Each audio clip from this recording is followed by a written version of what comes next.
Hello friends, good morning. Welcome to ask spoken English academy. मी आरती वाके एक नवीन video घेऊन तुमच्या समोर आले आहे. आपण वेगवेगळ्या वेळेला म्हणजे काही ओकेजन्स असे असतात जेव्हा आपण पूजा वगैरे करत असतो. तसं तर सकाळी उठलं की आपण ऑलमोस्ट सगळेजण पूजा करत असतो.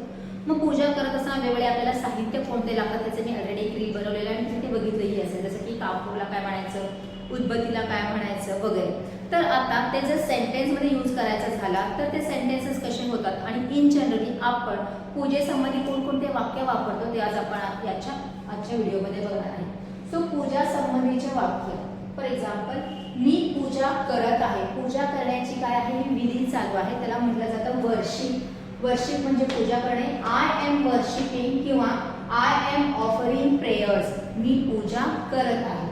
मी एक विधी करत आहे. विधी म्हणजे तुम्हाला सांगितलं रिच्युअल म्हटलं जातं इंग्लिशमध्ये. So I am performing a ritual. मी उदबत्ती लावत आहे. उदबत्तीला इन्सेन्स स्टिक असं म्हटलं जातं. I am lightning the इन्सेन्स.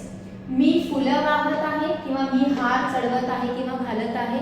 एक फोटोच्या समोर माझी मूर्ती आहे, त्याला फुलं वाहणे किंवा हार घालणे याला म्हटलं जातं आय एम ऑफरिंग फ्लावर्स किंवा आय एम ऑफरिंग गार्लँड. गार्लँड म्हणजे हार.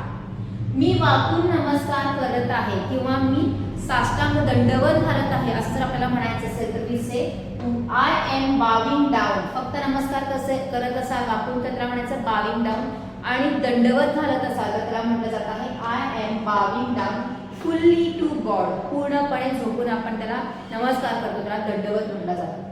मी कापूर लावत आहे. आय एम अप्लाइंग किंवा ऑफरिंग कॅम्फर. मी नारळ फोडत आहे. I am cracking a coconut. मी घंटी वाजवत आहे. I am ringing the bell. Already हे सगळे वर्ड्स आपण त्या रीलमध्ये बघितलेले आहे, फक्त त्यांचं आपण सेंटेन्समध्ये कन्वर्जन केलेलं आहे. मी आरती करत आहे. आय एम परफॉर्मिंग आरती. मी मंत्र किंवा स्तोत्र म्हणत आहे. आता मंत्र स्तोत्र एकच आहे, पण काही जण एका दुसऱ्या सेंटेन्सला वेगळं म्हणतात. एक पूर्ण जर पॅराग्राफ असेल किंवा एक 20-30 ओळींचं जर काही असेल तर मंत्र स्तोत्र असं म्हटलं जातं. So I am chanting the mantras. I am reciting a stotra. I am chanting a hymn. I am reciting a psalm. Psalm म्हणजेच हिम म्हणजेच स्तोत्र म्हणजेच मंत्र म्हणजेच तिन्हीचा चारीचा अर्थ एकच आहे, मंत्र किंवा स्तोत्र. तर आपण हे 4 शब्द यूज करू शकतो. मी नवस फेडत आहे म्हणजे आपण देवाला काहीतरी मागितलेलं असतं आणि ते परत करत असतो म्हणजे फेडत असतो, त्याला म्हटलं जातं I am paying my vows. नवस मागणे म्हणजे वो करणे आणि ते फेडणे म्हणजे टू पे द वो असं म्हटलं जातं. मी जप करत आहे. I am chanting. मी प्रसाद देत आहे. प्रसाद तसेच आपण जेव्हा देवाच्या समोर नैवेद्य वगैरे पकडलेलं असतं तर ते आपण जेव्हा देत असतो त्याला म्हटलं जातं donate prasad. So I am donating prasad. तर प्रसाद असल्यामुळे डोनेट आलेला आहे, पण जर आपण फक्त देणगी देत असेल पैशांच्या स्वरूपामध्ये किंवा धान्याच्या स्वरूपामध्ये so we say I am donating. मी दक्षिणा देत आहे. पूजा झाल्यानंतर ना आपण पुजारीला पैसे देत असतो. पैसे देत आहे न म्हणता आपण त्याला शब्द वापरलेला आहे दक्षिणा. सो आय एम गिव्हिंग दक्षिणा. दक्षिणाला दक्षिणा शब्द इंग्लिशमध्ये वापरलेला आहे. मी मंदिराला प्रदक्षिणा घालत आहे. आपण नमस्कार केल्यानंतर ना 2, 5, 11 या नंबरमध्ये काय करतो, पूर्ण मंदिराला गोल फेरी मारत असतो, त्याला म्हटलं जातं प्रदक्षिणा. So I am circumambulating. Circumambulating म्हणजे प्रदक्षिणा, गोल गोल फिरणे म्हटलं जातं. I am circumambulating the temple. मी मंदिराला प्रदक्षिणा घालत आहे. मी प्रसाद ग्रहण करत आहे म्हणजेच मी प्रसाद खात आहे. मग अशा आपण प्रसाद दिलो, आता दिलेल्या प्रसादाला खायचं आहे किंवा ग्रहण करायचं. सो आय एम टेकिंग किंवा आय एम ईटिंग प्रसाद. मी मंदिरात सेवा करत आहे. आपण एखाद्या मंदिरामध्ये गेल्यानंतर आपल्याकडून जेवढं होतं तिथं आपण काय करत असतो, आपण सेवा करतो, त्याला म्हटलं जातं सर्व. टू सर्व म्हणजे सेवा करणे. I am serving in the temple. मी पारायण करत आहे. पारायण करणे म्हणजे का, एका देवाचं एक पुस्तक असतं आणि ते पूर्ण वाचलं जातं, जसं की गुरुचरित्र म्हणून आहे तर त्याचं पारायण केलं जातं. दत्त महाराजांचं पारायण केलं जातं. That is called as I am reciting. मी पारायण करत आहे. I am reciting a holy text. आता मी म्हटलं एक पुस्तक असतं किंवा एक छोटेसे वही वगैरे असते त्याची, तर त्याला आपण होली टेक्स्ट म्हणू शकतो किंवा I am reading a sacred book. Sacred पवित्र पुस्तक असं म्हणू शकतो, किंवा इझी वे मध्ये म्हणायचं तर आय एम परफॉर्मिंग पारायण. प्रत्येक शब्दाला इंग्रजीमध्ये शब्द मिळेलच असं नाही, जसं की दक्षिणा सुद्धा आपण मराठी शब्द वापरलेला आहे, पूजाला सुद्धा आपण वापरू शकतो, त्याच्यानंतर ना आपण प्रसादला प्रसाद वापरलेला आहे, तसंच पारायणला पारायण हा शब्द यूज करू शकतो.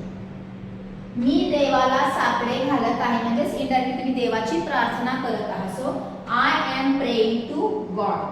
मी महादेवाला पाणी घालत आहे किंवा चढवत आहे. महादेवाच्या पिंडीवर आपण पाणी घालतो किंवा दूध घालत असतो, तर तेव्हा म्हणायचं I am worshipping Lord Shiva by offering water. पाणी घालत आहात म्हणून ऑफरिंग वॉटर. जर तुम्ही दूध घालत असला तर ऑफरिंग मिल्क आलं असतं. मी देवाला अभिषेक करत आहे म्हणजे तेल वगैरे लावून, चंदन लावून आपण काय करतो, देवाला अभिषेक करत असतो, त्याला म्हटलं जातं आय एम अनॉइंटिंग गॉड. तेल किंवा चंदन लावून जे पाणी घालून आपण अभिषेक करतो त्याला म्हणायचं अनॉइंटिंग. आणि तेच जर तुम्ही देवाला एका जागेवर बसवत असाल नवीन ठिकाणी, तर आपण परत पाणी, दूध, त्याच्यानंतर दही, तूप, मध ह्या सगळ्या गोष्टी घालून जेव्हा अभिषेक करतो तेव्हा पवित्र करतो, त्याला म्हटलं जातं मी देवाला अभिषेक घालत आहे किंवा मी देवाला अंघोळ घालत आहे. So I am consecrating to God. Consecrate म्हणजे काय, दूध, दही, तूप, मध ह्या सगळ्या गोष्टी घालून त्याला पवित्र करणे, that is called consecrating to God. मी गणपतीला दुर्वा वाहत आहे. I am offering durva to Ganesha. आणि मी देवासमोर दिवा लावत आहे. I am lighting a lamp before God किंवा in front of God. Almost करण्याच्या सगळ्या क्रियेला ऑफर हा शब्द यूज केलेला आहे. ऑफरिंग आपण इथे सुद्धा वापरले, दुर्वासाठी ऑफर केलेला आहे, पाण्यासाठी ऑफर यूज केलेला आहे. म्हणजे ऑफर हा शब्द रिलेटेड टू पूजा जेव्हा सेंटेन्सेस होते तिथे आपल्याला काय करायचं आहे, यूज करायचं आहे. हे सेंटेन्सेस आपण दररोज म्हणत तरी असतो किंवा ऐकत तर असतो. आपल्या घरात सकाळी उठल्यानंतर घंटीचा आवाज येतो. ऑलमोस्ट सगळेजण घरी पूजा करत असतात. घंटीचा आवाज येतो, उदबत्ती लावली जाते, कापूर जाळलं जातं. त्याच्यानंतर ना प्रत्येक एखाद्या ओकेजनला आपण नारळ फोडत असतो. तर हे सगळे जेव्हा आपल्याला सेंटेन्सेस मध्ये परावर्तित करायचं असतात, तो these are all the Marathi and English sentences. मी साईडला होते, स्क्रीनशॉट काढून घ्या, लिहून घ्या. हे सगळे सेंटेन्सेस मी कंटिन्युअस टेन्स मध्ये, ते पण प्रेझेंट कंटिन्युअस टेन्स मध्ये यूज केलेले. तुम्ही ही गोष्ट पास्ट मध्ये करू शकता, फ्युचर मध्ये करू शकता, वेगवेगळ्या टेन्सचा वापर सुद्धा तुम्ही करू शकता. जसे मी सेंटेन्सेस वापरले तसेच करायला पाहिजे असं नाही. जसं की मी उद्या पारायण करेन असं जर सेंटेन्स असेल तर आय विल परफॉर्म पारायण टुमॉरो. इथं प्रेझेंट कंटिन्युअस टेन्स आपण फ्युचर मध्ये गेलो, सिंपल फ्युचर टेन्स केलेला आहे. त्याच्यानंतर मी काल मंदिरामध्ये सेवा केली. I served in the temple yesterday. इथं आपण सिंपल पास्ट टेन्स यूज केला. म्हणजे हे सेंटेन्सेस जसेच्याच तसे वापरायला पाहिजे असं नाही. फक्त मी ह्याच्यामध्ये प्रेझेंट कंटिन्युअस टेन्स की आता क्रिया चालू आहे, मी हे करत आहे हे सांगण्यासाठी प्रेझेंट कंटिन्युअस टेन्सचा वापर केला. पण तुम्ही जर ती क्रिया केली असेल किंवा करणार असाल किंवा झाली असेल कुणाकडनं, तर ह्या सगळ्या गोष्टी तुम्ही वेगळ्या टेन्सचा वापर करून काय करू शकता, सेंटेन्सेस फॉर्म करू शकता. So this is for today. Thank you.